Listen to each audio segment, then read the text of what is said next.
I'm Matthew. And I'm Mike. Welcome to Part 1, Episode 1 of Keep Liberty Alive.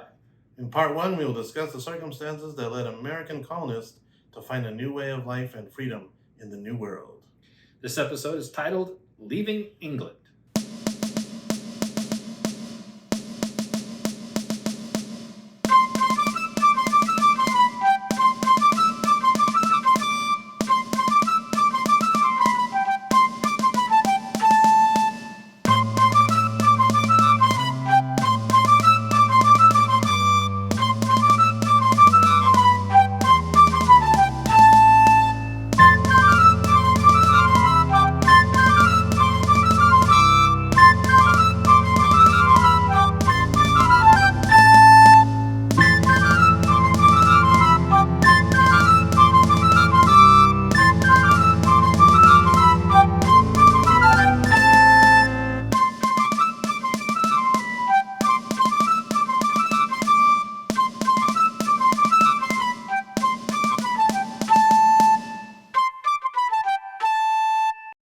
Our story begins in jolly old England in the year of our Lord, 1534.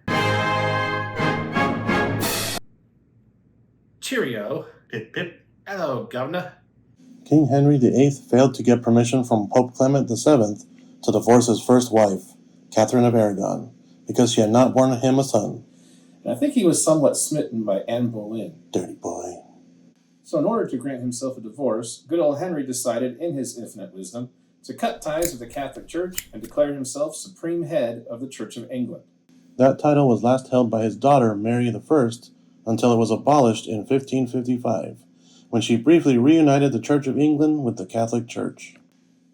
That reunion didn't last long because in 1558 the separation was renewed and made permanent.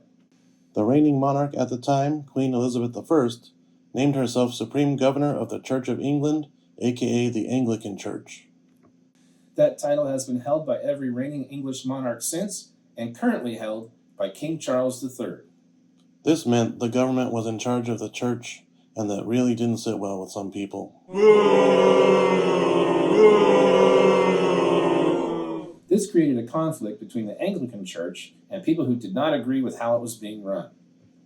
Some wanted to worship in their own way, and others wanted to disavow all practices of the Catholic Church in order to purify the Church of England. These people became known as Puritans, and they created what was known as the Separatist Church. James I made it against the law to not attend Anglican church services, and there were fines for not doing so. Some people, after deciding to have their own services, were imprisoned and even executed for treason. This caused the Puritans to decide to leave England and go to Amsterdam in the Netherlands in order to seek religious freedom. Finding Amsterdam to be too secular even back then, and worried that it would affect their young people, they decided to move to the small town of Leiden in the Dutch Republic. There they encountered economic hardships due to a lack of work.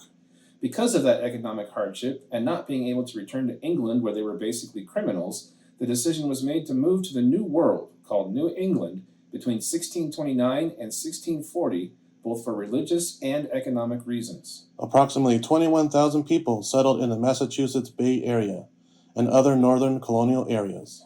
The best known of these Puritan groups, whom we call the Pilgrims, came to the New World aboard the Mayflower. According to the passenger list, there were 102 people on the voyage of the Mayflower, plus 2 born on the ship during the voyage. Of those, approximately 54 were men, women, and children, who were part of the English Separatist Church, led by William Bradford. There were also 11 servants of the various families who were mostly younger boys, and approximately 35 tradesmen and those called strangers, as they were not part of the Separatist Church. Included in these was Miles Standish, an English officer hired by the Pilgrims as a military advisor for security purposes. Many of the church members themselves were experienced in various trades. The Pilgrims sailed from the Netherlands to Southampton, England, on a ship called Speedwell, intending to meet up with the Mayflower and make the voyage on 2 ships. But during the voyage from the Netherlands, Speedwell sprang a leak and was taking on water. So repairs were made to the Speedwell to stop the leak. After repair, Speedwell and Mayflower set sail on August 21st, 1620. After about 300 miles, the Speedwell was taking on water again, so they returned to Plymouth, England, and transferred all the cargo and most of the passengers to the Mayflower, leaving the Speedwell behind. Some of the exhausted passengers quit and went home. The Mayflower, chartered by wealthy passenger John Carver and mastered by Christopher Jones, with his crew of up to 30, finally departed Plymouth, England on September 6, 1620. The Mayflower was a fairly small vessel, being approximately 100 feet long and 25 feet wide. The Pilgrims were berthed on the middle deck in an area approximately 80 by 20 feet with 5-foot ceilings.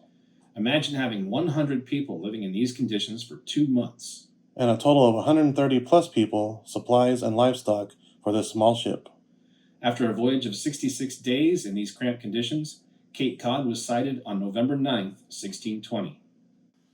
The original intention had been to land near the Hudson River area, but having missed by just a few degrees, the Mayflower ended up a bit north at Cape Cod.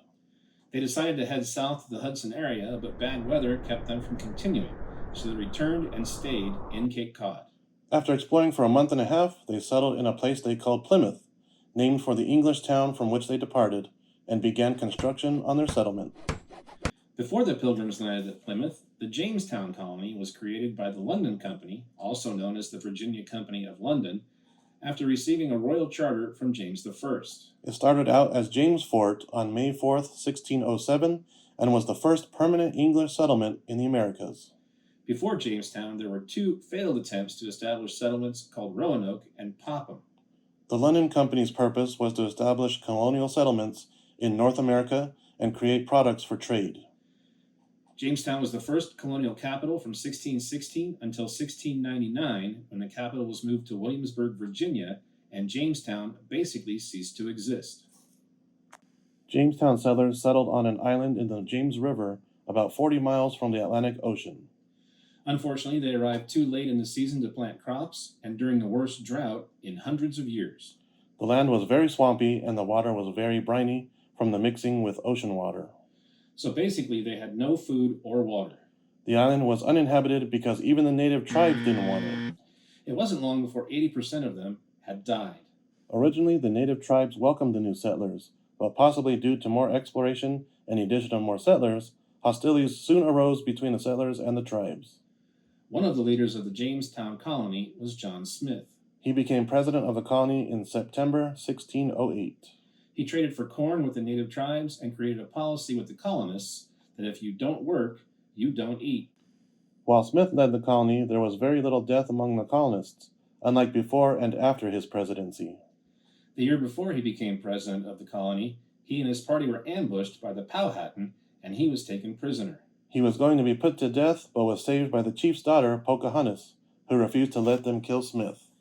He was injured in a gunpowder explosion and went back to England in 1609 for treatment, not ever returning to Virginia. Smith was also a cartographer and made very accurate maps of the Virginia area when he returned to North America. Smith sailed to the area he called New England and mapped out the coast from what's now Massachusetts, New Hampshire, and Maine. Eventually, he was captured by pirates near the Azores, and after escaping, he made his way back to England, where he died on June 16th, 1631. Meanwhile, Jamestown colony was not faring well without him. In his absence, more settlers arrived and more settlers starved.